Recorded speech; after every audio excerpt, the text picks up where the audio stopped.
এই যুগে বিজ্ঞান যত এগিয়ে যাচ্ছে, এখন দেখা যাচ্ছে মানুষ তত অসহায় বা একাকিত্ব বোধ করছে।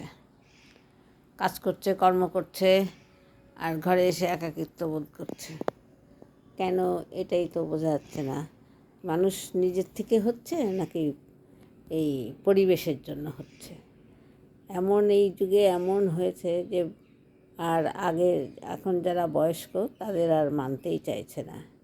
তারাও যে ভালো বুদ্ধি দিতে পারে, কিছু দিতে পারে, তারাও যে লেখাপড়া জানে, উচ্চশিক্ষিত, কিছু লোক তো উচ্চশিক্ষিত আছেই 70-80 বয়সের, তাদের কথাও তাদের পরের জেনারেশন শুনতে চায় না। এমনকি তার সে কেমন আছে সেই খোঁজ খবরও নেওয়ার সময় থাকে না তাদের। এটাই হয়ে গেছে মানুষের ব্যস্ততার কারণ। এত ব্যস্ত হয়ে পড়েছে মানুষ যে পাশের লোককেও জিজ্ঞেস করতে পারে না যে আপনি কেমন আছেন।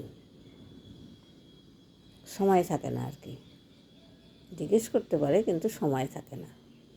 এটাই হয়েছে। তারা এই 60 থেকে 80 বছরের বয়স্ক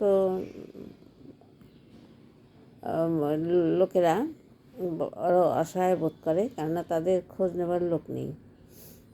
কিছু কিছু কেমন আছে না আছে। আর বেশি অসহায়তা বোধ করলে বৃদ্ধাশ্রম আছে, সেটাই একমাত্র তাদের জায়গা হয়ে দাঁড়িয়েছে। একটা ফিক্সড ডিপোজিটের মতো ফিক্সড জায়গা বৃদ্ধাশ্রম। আমরা ছোটোবেলায় বলি যে ছেলে মেয়ে বড়ো হোক, ইঞ্জিনিয়ার হোক, ডাক্তার হোক, কিন্তু তখন তো ভাবি না তারা বাইরে যাবে, তারা বাইরে থাকবে, তাদের সময় হবে না, তাদের খোঁজ খবর নেওয়ার সময় হবে না, হবে না। একাকিত্বটা তখন আরও ঘিরে ধরবে বেশি করে।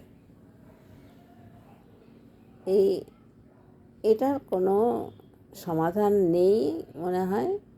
আর সমাধান হবেই বা কী করে? নিজের সমাধান নিজেরই করে নিতে হবে, এই ছাড়া আর উপায় নেই কোনো। এখন এই 26 সালে এইসব দুঃখের কথা বলেও কোনো লাভ নেই। নিজের মনেই দুঃখটাকে জয় করে নিতে হবে।